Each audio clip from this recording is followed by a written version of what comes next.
नमस्कार दोस्तों, मैं हूं डॉक्टर प्रियंका। आप देख रहे हैं dental and skin care solution.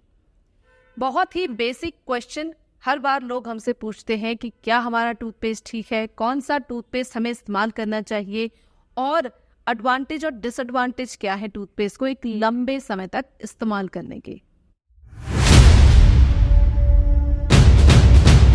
Toothpaste की बात करें तो मार्केट में बहुत सारी ब्रांड के टूथपेस्ट ऑलरेडी मौजूद हैं और ये टूथपेस्ट 10 से ज़्यादा टाइप के हो सकते हैं। टाइप मतलब किस चीज़ के लिए कौन सा टूथपेस्ट इस्तेमाल किया जा रहा है। जैसे प्लाक को हटाने के लिए एंटी प्लाक टूथपेस्ट है, टार्टर को हटाने के लिए है, डिसेंसिटाइजिंग एजेंट के साथ है और अगर आप देखें तो फ्लोराइड बेस्ड टूथपेस्ट है, बच्चों के लिए टूथपेस्ट है। तो इस तरह से 10 तरह के टूथपेस्ट आपको मार्केट में मिल जाते हैं। कैसे सेलेक्ट करना है ये आपकी कंडीशन के हिसाब से आपको डेंटिस्ट रिकमेंड करते हैं कि आपको इस समय ये वाला टूथपेस्ट इस्तेमाल करना है। अब नॉर्मली जो हमारे पास घर में टूथपेस्ट अवेलेबल है, जो ये हम रेगुलर बेसिस पे कर रहे हैं, उसमें हमें क्या क्या चीजें देखनी चाहिए। सपोज हम मार्केट में जाते हैं और हमें एक टूथपेस्ट खरीदना है। अब हमें उसमें क्या चीजें देखना है। कोई भी टूथपेस्ट जो मार्केट में अवेलेबल है उसमें कुछ इंग्रेडिएंट होते हैं। अगर आप आयुर्वेदिक टूथपेस्ट पे जाना चाहते हैं तो बहुत ही पर्टिकुलरली आपको ये चेक करना पड़ेगा कि उसकी इंग्रेडिएंट क्या क्या है, क्योंकि बहुत सारी कंपनीज मार्केट में ऐसी अवेलेबल हैं जो आयुर्वेदिक बोल के आपको एलोपैथिक टूथपेस्ट ही दे रही हैं और वो ज्यादा डेट्रीमेंटल है क्योंकि उसमें वो कंसंट्रेशन भी मेजर करके नहीं डालते हैं। उसमें कुछ भी कितने % में डाला गया है ये मेंशन नहीं होता है। तो आंखें बंद करके कुछ भी इस्तेमाल नहीं करना है। अब जानते हैं कि सबसे पहला इंग्रेडिएंट आपको टूथपेस्ट में क्या देखना है।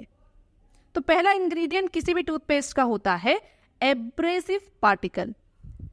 एब्रेसिव पार्टिकल क्या होते हैं? मानिए हमारे दांत की सरफेस पे हम ब्रश के माध्यम से टूथपेस्ट लगाने वाले हैं। अब एब्रेसिव पार्टिकल्स टूथपेस्ट के ब्रश के साथ मिलके दांत के ऊपर जमा गंदगी को घिस के निकाल देते हैं। अब इन एब्रेसिव पार्टिकल्स को कैल्शियम कार्बोनेट या सिलिका के फॉर्म में टूथपेस्ट में डाला जाता है। इनका साइज अलग अलग हो सकता है।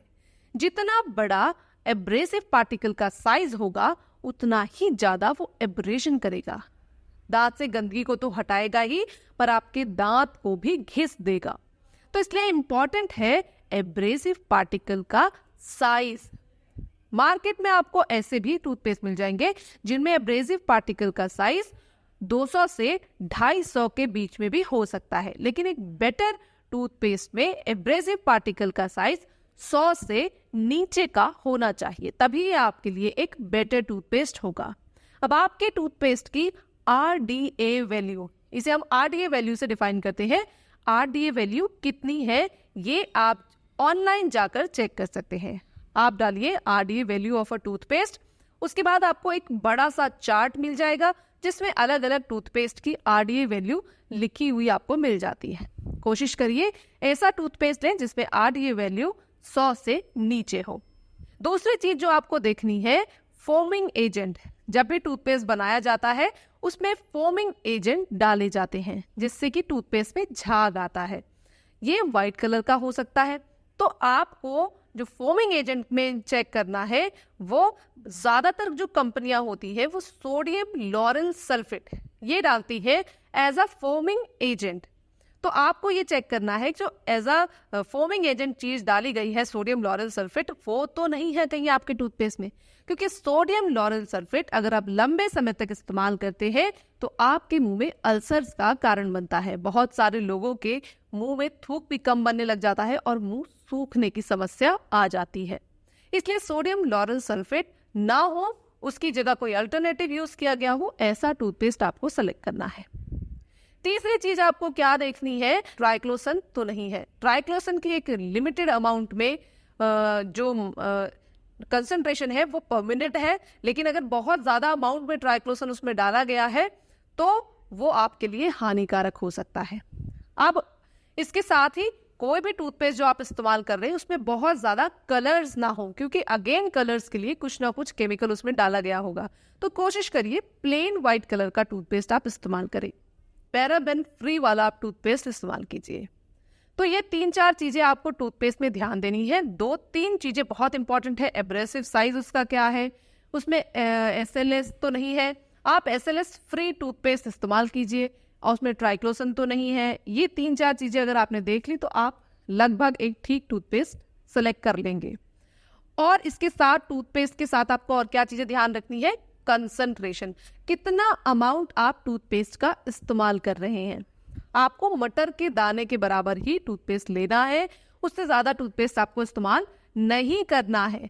कोशिश करिए कि बच्चों को जो आप टूथपेस्ट दे रहे हैं वो बच्चों के लिए अलग से बने हो, यानी फ्लोराइड फ्री हो। फ्लोराइड ज्यादा मात्रा में अगर बच्चे अंदर ले लेते हैं तो फ्लोराइड टॉक्सिसिटी हो सकती है, और अगर आप फ्लोराइड वाला टूथपेस्ट इस्तेमाल करना चाहते हैं तो आपको ये ध्यान देना है कि आपके रीजन में जो पानी सप्लाई हो रहा है उसमें फ्लोराइड की कंसंट्रेशन कितनी है। भारत के बहुत सारे रीजन्स में फ्लोराइड पानी में बहुत ज्यादा है, जिसके चलते हमें जरूरत नहीं है आर्टिफिशियल फ्लोराइड या फ्लोरिडेटेड टूथपेस्ट इस्तेमाल करने की। तो बच्चों में फ्लोराइड वाला टूथपेस्ट इस्तेमाल नहीं करना है। अगर आपको करना है तो आपको अपने रीजन के पानी को चेक करना चाहिए। एडवांटेज क्या होते हैं फ्लोरिडेटेड टूथपेस्ट इस्तेमाल करने के? जब भी हम फ्लोरिडेटेड टूथपेस्ट इस्तेमाल करते हैं तो फ्लोराइड की एक पतली लेयर हमारे दांतों के ऊपर आ जाती है और वो कैविटी होने से बचाती है, यानी फ्लोराइड एंटी कैरियोजेनिक प्रॉपर्टी रखता है। फ्लोरिडेटेड टूथपेस्ट का ये फायदा होता है। Anti plaque, anti tartar toothpaste में एंटीबैक्टीरियल एजेंट डाले जाते हैं ताकि जो टूथपेस्ट है वो प्लाक को बनने से रोके, बैक्टीरिया को मारे। तो ये आप इस्तेमाल कर सकते हैं। बाकी बहुत लंबे समय तक एक टूथपेस्ट इस्तेमाल नहीं करना है। ज्यादा से ज्यादा 4 से 6 महीने के तक आप एक टूथपेस्ट को इस्तेमाल कर सकते हैं, उससे ज्यादा आपको टूथपेस्ट इस्तेमाल नहीं करना है, क्योंकि इसमें ऐसे इंग्रेडिएंट होते हैं जो कि इकट्ठे होने लग जाते हैं, जिससे टॉक्सिसिटी हो सकती है। अगर डेंटिस्ट भी आपको एक टूथपेस्ट देते हैं वो भी आपको एक लंबे समय तक इस्तेमाल नहीं करना चाहिए, टूथपेस्ट को बदलते रहना चाहिए। होप कि ये सारी इन्फॉर्मेशन आपको वैल्यूएबल लगी हो। अगर ऐसी इन्फॉर्मेशन और चाहते हैं तो हमारे चैनल को अभी सब्सक्राइब कर लें। टूथपेस्ट से रिलेटेड अगर आपका और कोई डाउट है तो कमेंट करके जरूर बताएं। मिलते हैं अगले वीडियो में, तब तक के लिए नमस्कार।